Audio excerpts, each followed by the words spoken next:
This episode of the podcast is brought to you by J.D. Chapman Insurance Agency.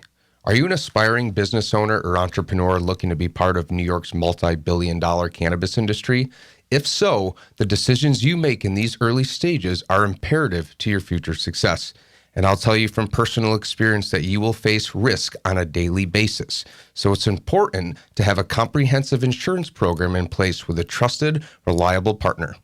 J.D. Chapman offers special insurance for cannabis growers, medical and adult use dispensaries, edibles manufacturers, testing labs, ancillary businesses, and more. Available coverage includes general liability, product liability, excess liability, and workers' comp. In this exciting and rapidly growing industry, it's important to have a partner you can trust.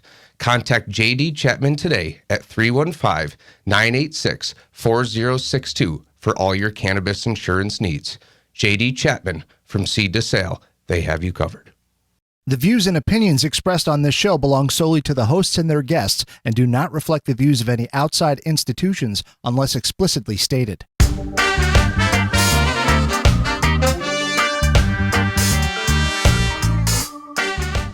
What's up, everyone? My name is Steve VanDeWalle, and I'm the host of Cannabis Cum Laude, a podcast devoted entirely to cannabis. This podcast will cover a full spectrum of topics, including cultivation, business, medicine, politics, culture, advocacy, and everything in between. Because let's face it, the cannabis industry is very complicated. It's robust, and it has a ton of moving parts. So it's going to be my job to help you understand it a little bit better. So tune in every week for a brand new episode. And if you enjoy this podcast, please subscribe, rate, and review the show. And if you really like the show and are interested in sponsoring, please shoot me an email at logistics@cannabiscumlaude.com. Now enjoy the show. What's up, everybody? Welcome to another episode of Cannabis Cum Laude. I'm your host, Steve VanDeWalle. I'm really happy to be back. We took a couple weeks off. And today we're going to be talking with Jess VanDeWalle and Gregg Weiss of Happy Valley, a wildly successful vertically integrated cannabis company in Gloucester, Mass. Jess is the VP of Wholesale, and Gregg is the VP of Technology and Strategic Growth. Jess is also my cousin. Very small world, and I'm so happy to have you both here. We've been planning this for a while, and thanks so much for coming on the show. I'm really happy to have you. Yeah, thanks for having us. We're excited to be here. Yeah. So I really want to get into the origin story of Happy Valley. Can you kind of walk me through the early days of Happy Valley? Yeah, I think what's funny is Gregg and I were number 2 and 3 of the company, so I think this is probably right up our alley. You want to? Yeah. So we've both been with the company almost 4 years. Very early hires. There's over 225 people in the company. We're vertically integrated with our main facility in Gloucester, where we grow, process, and also have a retail store. That was our first retail store. We have a second retail store in East Boston, and a third retail store in Brighton in the city of Boston, coming online most likely next year. And where we're sitting at now is our first day in our newly finished conference room corporate offices in Newburyport. That is also a second grow facility, cultivation mainly to supply the ever-growing and expanding wholesale market in Massachusetts. Hell yeah. Now, your roles at Happy Valley, VP of Wholesale, VP of Technology and Strategic Operations, what does your day-to-day look like? Yeah, we started in different roles than what we are now. So our day-to-day used to be a little bit different than it is. I came in as Director of Design and Project Management. So I was working on the facilities from the design and construction and project management perspective, getting the buildings, finished. And once we started cultivating, we had product that we needed to sell. So then the door and conversation to wholesale became full circle. And I stepped into the role of VP of Wholesale.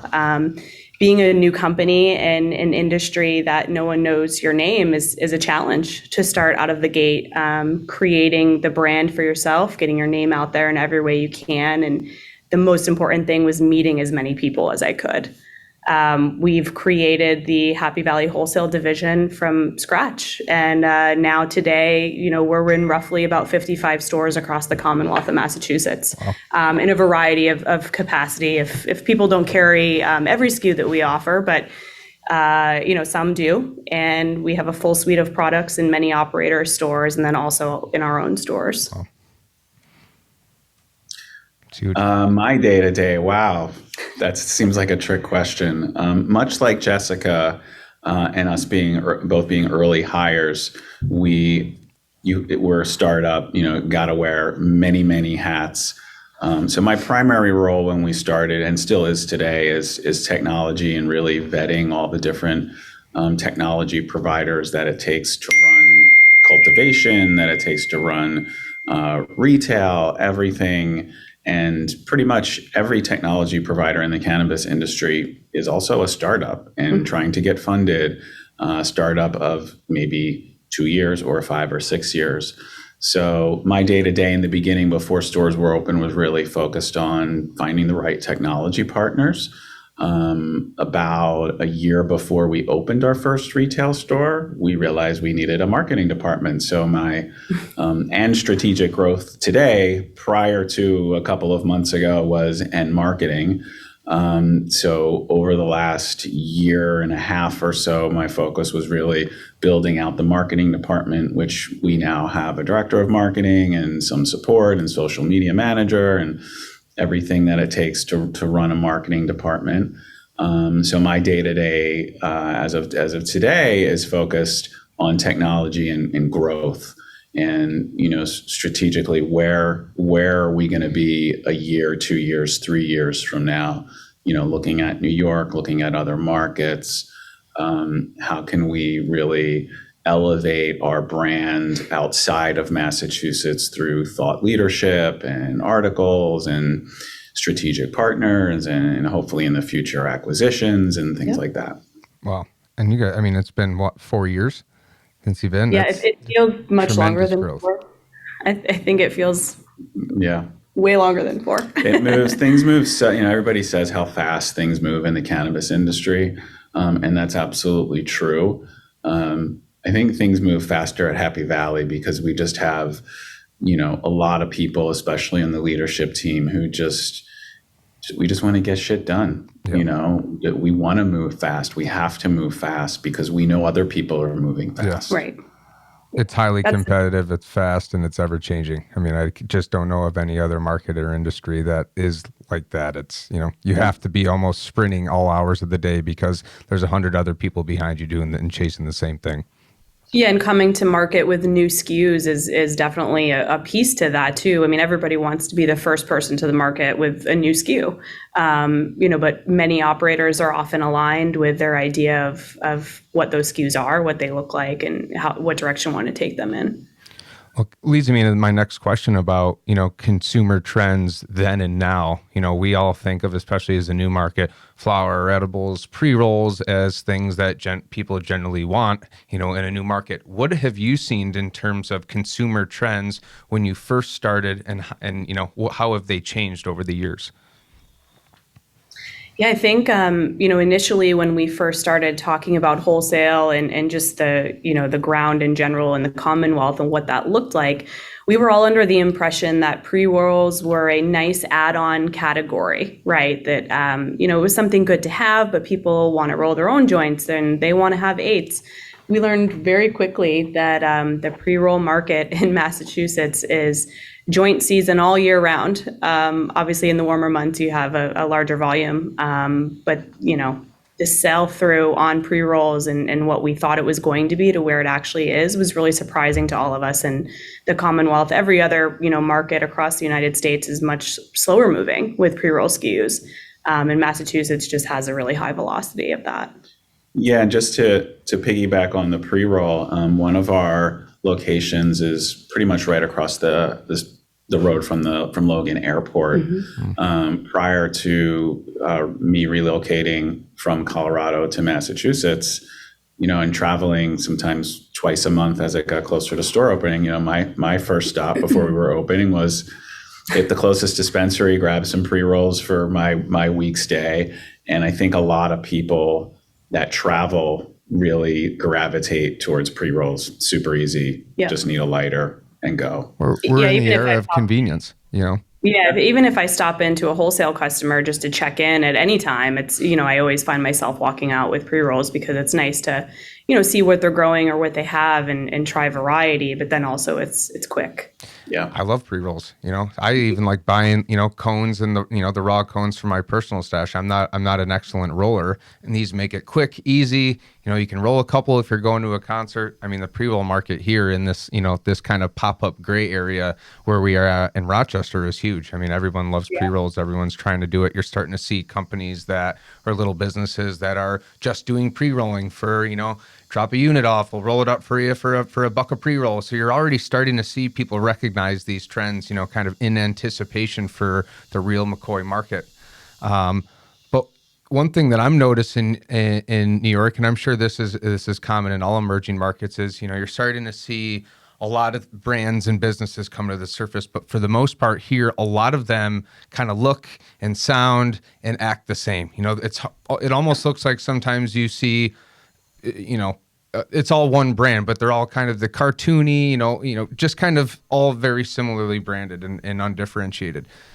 Half the battle in this industry is differentiating yourself from the competition in a very, a busy lake of fish. How do you guys differentiate yourselves at Happy Valley to stand out from the rest of the competition? Yeah, so from a brand perspective, in a marketing and building the marketing department, it was really the vision for Happy Valley to be different. How are we different? Everybody could say we got the best product, we grow the best flower, like that's kind of across the board. But what's really a differentiator for us in our retail stores is our retail stores are a showcase for our own Happy Valley products. So when you come into a Happy Valley store, you see Happy Valley edibles and flower and vape and pods and across all different categories. You don't come into Happy Valley and ask your bud tender, what edible should I buy? And then there's 10 different choices and you're going to most likely buy whatever that bud tender is pushing. So that's one major differentiator on the retail side. You want to speak to wholesale differentiators or anything else? I would say that we try to, obviously, we want to be in a bunch of stores. We want to be in the right partner stores. So, it's important to us that what we've created from the brand and experience, not only internally from an education standpoint to our own staff, can also be duplicated out in the field. So whether you're at a Happy Valley store, you want to get that same experience in our own store or at a partner store on the other side of the state. Creating uniformity has been really important for us just across the brand, but in general from education and our reach. So not only education to our wholesale customers, our wholesale partners, but the wholesale customers' customers, educating them in the same way that we would be. So I think we spend a lot of time and care and attention to detail from the education standpoint and, informing people the best that we can, the furthest that we can, more so than what a lot of other operators do in the state. Obviously, premium product is something that we have behind us. We recently came off a handful of wins from the High Times Cannabis Cup, Nice. Which is incredible. And so that's kind of catapulted us into, more brand awareness, brand loyalty, and just overall expansion of our product SKUs as well. Brand building in wholesale is kind of challenging, in my experience. There's already a huge education gap in Canada between cannabis, professionals and businesses and the consumers. And then at least when you're on the retail side of the brand, you can control those interactions. If you have partners that don't know how to talk the talk and walk the walk, and you're in control of your brand, forget sales, it could be tainting your brand. So it is very important to find people that you trust and businesses that you trust to work with, because they're your salespeople now. And I can imagine in such an industry that's so populated and competitive that you really got to do some digging to find some good partners. Yeah, we like to do a lot of special events with our partners, and kind of make sure that they know how much we value them. We couldn't do it without them. We want them to know how valued their customers are, because they are the ones buying our product Yep. and believing in us and standing behind us and encouraging us. It's just been a huge factor for us, whether we're popping up in their shop and doing a specialty item that we're releasing, for the certain period of time that we're there, or we're, stopping in to say hey and dropping off some swag. It's all of those things are just really important to us. And just to add to that, I think another differentiator is our customer experience, our customer support that spans across retail and wholesale. So if we have a customer that has whatever the issue is, we call them, we make it right, whether it's through email or through a contact form or through our chat bot or through our app or for the phone. There's many ways that our customers can get in touch with us. Or if it's on the wholesale side and somebody buys a Happy Valley product in Western Massachusetts, that particular store reaches out to us. We give out a lot of gift cards. That's one of the things, that's one of our pillars that, is there's so many dispensaries in Massachusetts, and there will be 100 more in the next couple years. It's like you really have to service the customer to create that brand loyalty. It doesn't matter how high your THC is of your flower or how cheap your product is, because you're not going to come back if you have a poor interaction with a host, a bud tender, someone at the store, whether it's wholesale or retail. So that's, we have a whole call center, and that's one of our pillars as well. 5 people, probably something around that. Yeah, we had a whole team of 5 people that field all, great calls or calls that are not so great, but they're an incredible group of people, and it's awesome that we get to leverage them for retail and wholesale. Wow, that's awesome. I don't know of anyone else. Yeah, I don't know of anyone else, across the state that has a team that purely handles all customer experience. It's funny here, every time we hear vertical integration, it's in the context of the MSOs, and at least here, the legacy market is no one's really that fond of the MSOs, and vertical integration has become a buzzword for low quality products, bad customer service, etc. And I really hope people take anything from this conversation that's not true, because there are small businesses who turned into very large successful businesses who built their business on craft and sustainability and customer satisfaction, and that's transitioned all the way to 4 years later and 225 employees and whatever the numbers are. So I just congratulate you guys for being a shining example that vertical integration can come with a lot of really, really good positive things. And vertical integration is hard. So hard.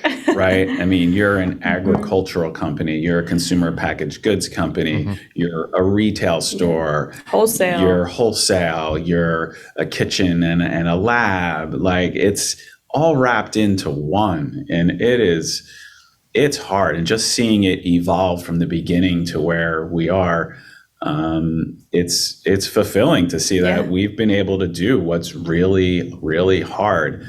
In some cases, it's easy to open up a retail store, have 10 different SKUs of edibles, order from 20 different wholesale partners, make sure you have your margins, and call it a day, simplifying it. But that, in compared to what I just described, are night and day. Certainly. I mean, cultivation on its own is hard. Running, a commercial kitchen on its own is hard. Like, all these things individually. That's why in New York, there's literally a license for each individual part of the supply chain, because it's complex. It's challenging. Each one can be a business, and you're doing it all under one roof. And it really is amazing. It's really great. I think my guess, and being the VP of tech, is that technology and using new technology to streamline your operations and grow this company has been imperative to your success. Can you talk about some of the tech that you guys use throughout the supply chain at Happy Valley? Yeah. So some of the tech is not unique. Some of it is. Everyone has to be compliant with metric and seed to sale tracking. There's menu systems that integrate with your point of sale system. There's merchant accounts for debit. So there's definitely a lot of tech. My background, I previously started a app development company and sold it when I lived in Florida before I got into the cannabis industry. So when I first came to Happy Valley, I immediately knew that we should build an app. So we were one of the first cannabis companies with an app in the App Store, and certainly the first in Massachusetts. I don't even think there's many in Massachusetts now, but we were able to do these different integrations with our app. So for example, you can type in your phone number in our app and it'll pull in all your purchases, your purchase history, your receipts. And that's an integration with LeafLogix, our point of sale. We also have another integration with our chatbot that we kind of turned on its head and created this journal. So it brings in your products and you can tap on a vape cart and then you journal in this chat back and forth. How did this cart make you feel? Check all that, apply, add a comment. So it creates this little journal feature where you can remember the products if you want to purchase them again, how you felt, what you bought, how much it was, all that stuff. In addition to our e-com provider, which is Dutchy, right within the app, you can place an order. So tech is, ever evolving in the cannabis industry. Some of the providers we started out with almost 4 years ago, were not with because maybe they went down on 420. Maybe there were better solutions out there. Again, all these companies are 3, 4, 5-year startups. So as they evolve, other companies come on board and go, oh, I can do it better than them. And everyone in the tech industry wants to be in the cannabis industry because of the opportunity, the growth. And I found a lot of people in tech just are like I said, are in the cannabis industry, which is refreshing. Even down to CRM, management companies. Have you been able to? I come from an e-commerce background before I got into cannabis, and it's just even in CBD, we found it really challenging from a merchant processing. I've had every merchant processor shut me down twice, and you guys know that all song and dance. Have you found that you've been able to leverage, existing and popular techs, or are you starting to is it more? Have you found more success in using like cannabis specific technology? It's kind of twofold. A good example is CRM that Jessica just mentioned. We're using HubSpot. They're agnostic to the cannabis industry because it's just managing customer data. And we found they're one of the best platforms, and they also do integrations. But, tech evolves, and, everybody wants to get into this industry. So, Yep. Yeah, everyone wants it. It is everybody. There's not anyone that hasn't, I think, reached out at some point in time. It's the opportunity is too good, to be in the front of the next. I mean, I always think this is kind of the internet era. How big the internet was back in the 90s. The cannabis is of that magnitude. So to be on we're just at the beginning. We still have a whole lot of states to legalize. I mean, hell, New York hasn't even rolled out their program. To be really on the cusp of this new industry is just, I can only imagine how big it's going to get in 5-10 years. Yep. We touched a little bit about on compliance earlier, metric. I think, New York is really starting to, in New York, future business owners are really starting to look at metric and understand metric in preparation. But compliance and kind of the landscape of compliance is changing. It seems like every week there's a new rag or needs clarity on something. But from kind of a wholesale and marketing perspective, can you discuss compliance and some of the things that the issues or problems that you guys have had to deal with?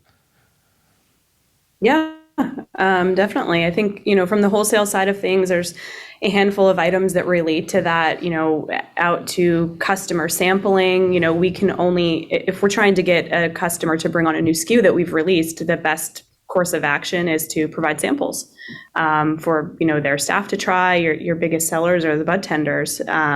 So getting product in their hands, there are regulations surrounding what that looks like. Only a certain amount of product in a 30-day period can be distributed to a specific company. So that's something that we always have to actively track what we sold, what that weight was, whether it's flour equivalency, if it's an edible or a concentrate, or just flour, something that we're always tracking to make sure that, we're in compliance, and we never expected it to be so complicated to get samples into the hands of, your wholesale partners.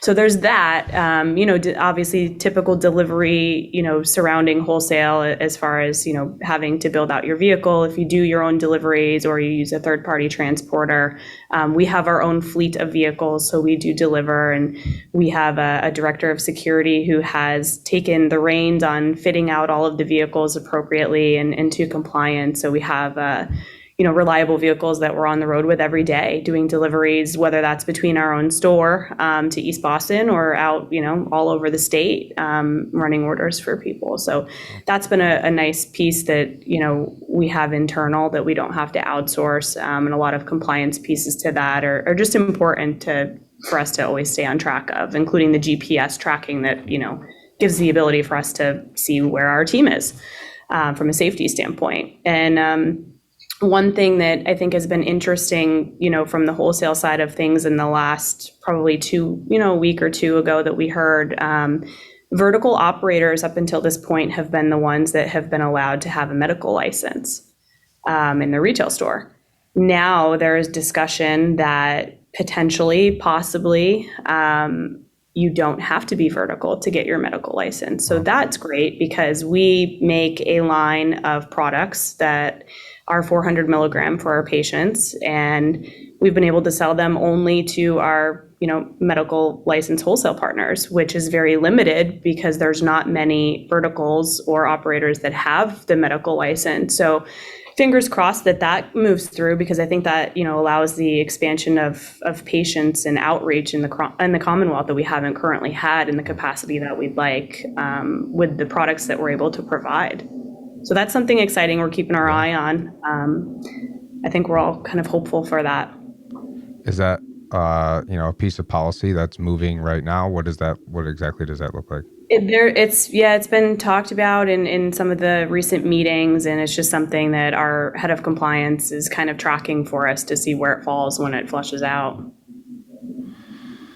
So I want to talk about diversity and inclusion in the cannabis industry. It's two buzzwords that are very popular that the cannabis industry has done a really good job of being inclusive and diverse and bringing in those from communities of color and disproportionately affected areas of the state and towns. What are you guys doing? How are you doing your part to be more diverse and inclusive? Well, right now, kind of piggybacking on delivery, it's a good segue into this. The regulations are as such where a delivery license, I think it's a 3-year exclusivity for social equity applicants. And right now we are in the process of vetting a couple of delivery partners to be able to do delivery. So that's one thing that I think is good to, give them first crack at the licenses. Yeah. On the other hand, it would still be great if we could use our own vehicles to deliver our own products. But, the other thing that we've done, we're a big supporter of Last Prisoner Project. This will be our second year in 2022 where we've supported them and we partner with them. We're going to be we're the exclusive sponsor of Boston Calling this summer, which is a big music festival. We're going to have some presence there with Last Prisoner Project. We were at NECAN, which is an industry event in Boston a couple of months ago. So we partner with them. We also have a big philanthropy initiative with the company since we started. We've done 2 different scholarships. Awesome. Where we've done contests online for people to write an essay, cannabis related. And then we offer them, we've already given away $5,000 in scholarships. We support our local communities up in Gloucester. There's a backyard growers. So every month, pretty much, we do something where we're giving back, whether it's a beach cleanup. So it's a big, philanthropy is a big part of our being and our company and our people, and we'll continue to do that. It's awesome. Yeah, we have a group internally that leads that. There's probably roughly 10 people on the team, and they help plan all of the efforts that we put together. Yeah, it's important, coming in a new industry that's still, heavily stigmatized, that, they see us as, wow, they're up cleaning up neighborhoods and, feeding people who maybe not have great access to food and, all these things that I think are slowly but surely going to bring down those walls. So props to you guys for doing your part. That's huge. And one thing I want to wrap up with, and I always like to ask this to people who have been in the industry and operating in the legal industry and have especially been there from the beginning, is what advice can you offer to specifically New York cannabis entrepreneurs who are looking and getting prepared to enter the New York market? Go on. You want to go first? You want me? All right. So I think just from, big picture, from seeing this evolve and where we are, one of the most important things that I've been able to leverage throughout, the 4 years that I've been with Happy Valley is who you know. Meeting everybody that you can, because at some point in time, you'll either work together, they need your help, or you need their help. The industry is very small. Everyone knows everyone. And the more people that you know and the more people you can support and lift each other up has been probably the most helpful and informational piece, whether that's just talking about, what's happening in the market, what's going on, how's it looking, and, overall conversation. I think being able to leverage the people that is just a huge piece of that. Great advice. Yeah, I think that's great advice, and I'm going to kind of echo that and just say that people who are listening to this advice, we both have been in your shoes. We've been in the positions like, I want to get into this industry. Damn, how do I do it? Right. And we've been there. And for me personally, what I've done is, network, get out there, talk to people. Go to the trade shows, go to MJ Biz if you can, go to your smaller regional ones if you can, get involved in some of the organizations that are forming locally that are like new cannabis industry associations. Get out there, network the people, offer your services and your advice to people.